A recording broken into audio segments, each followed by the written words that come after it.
નમસ્કાર ખેડૂત મિત્રો, આપણે આજે એક બગીચાની વિઝિટ કરવા આવ્યા છીએ અને અવારનવાર જે આપણે વિડીયોના માધ્યમથી ખેડૂતો સુધી સારી માહિતી પહોંચાડતા હોઈએ તો અમુક વખત અમે એવું કહેતા હોઈએ કે અમુક થડ હોય એમાં ફંગસનો એટેક થાય, પહેલાં હળો બેસે, પછી એમાં ફૂગ થઈ જાય, જો તમને બતાવો, અને પછી હજી એમાં ધ્યાન ન દઈએ તો શું થાય. આ હમણાં 3 દિવસ પહેલાં જે વરસાદ ને પવન હતો એમાં આ છોડની શું હાલત થઈ, જો ભાંગી ગયો અહીંથી આંબો, થળિયોનું ભાંગી ગયું ને આખો આંબો તો હજી એટલે કમ્પ્લીટ ઝાડ લીલા છે, કેમ કે ડાળીમાં જે રસકસ હોય એને લીધે એ પ્લાન્ટ જીવે છે.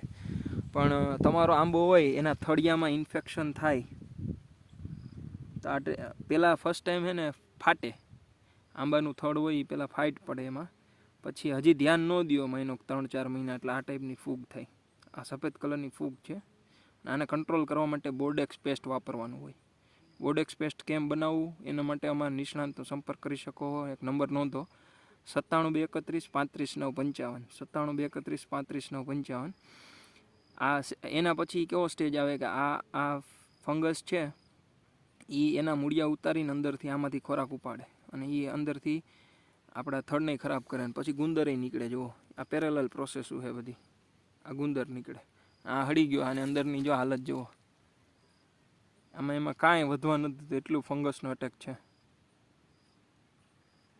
તો તમારે જો આંબામાં ક્યાંય આવી સમસ્યા હોય, હવે એને તમે રાહ ના જુઓ ભાંગે ત્યાં સુધીની અથવા મરી જાય ત્યાં સુધીની, એની પહેલાં એની ટ્રીટમેન્ટ ચાલુ કરો અને બોર્ડેક્સ વ્યવસ્થિત લગાડીને. આવું પહેલાં તો આવી સિચ્યુએશન ન આવે એનું ખાસ ધ્યાન રાખો. વર્ષમાં 2 વાર બોર્ડેક્સ મારો તો આવી સિચ્યુએશન ન થાય. જે આમાં તમને બીજા આંબામાં બતાવું, જો આ અત્યારે ફાઇટો છે બરાબર, તો આવી જ સિચ્યુએશન જ્યારે હોય તમારા આંબાની, ત્યારે જ જો એને બોર્ડેક્સ મારી દેવામાં આવે તો પ્રોબ્લેમ ના થાય. બાકી પછી પ્લાન્ટ મરી જાય ત્યાં સુધીની રાહ જોઈને અને પછી બોર્ડેક્સ મારવામાં પ્લાન્ટ એ મરી જશે અને પાછળથી ખર્ચો વધશે.